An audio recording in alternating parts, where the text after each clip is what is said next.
Before I do this number 7, I want you to look here. Here you have factors. Factors are multiplied together.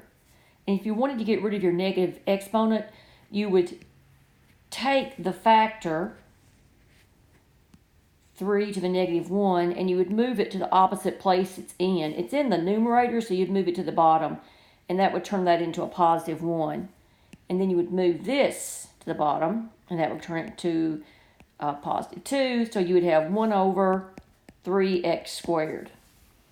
Now, if you look at the problem that we have, we do not have factors. We've got terms. Terms are separated by plus or minus sign.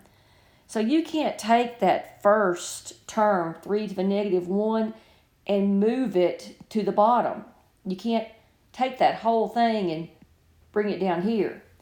But what you can do, 3 to the negative 1 is actually 1 over 3 to the positive 1. I moved it. Minus 1 over x squared. I moved that x to the negative 2 to the bottom.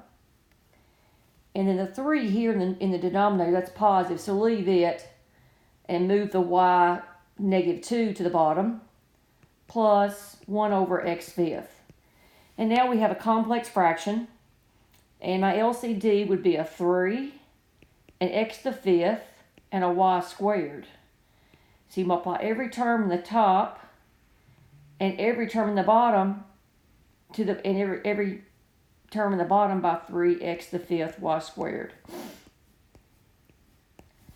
So this ends up being 1/3, this 1/3 times 3x5 y squared. The 3's cancel and you're left with x to the fifth y squared times 1. Here, x squared, some of them are going to cancel.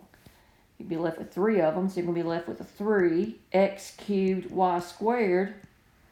Now do the same thing in the bottom. The y squareds cancel, and you're left with 3 times 3 is 9, x to the fifth plus x to the fifth cancel, and you're left with 3 y squared. And that's your final answer.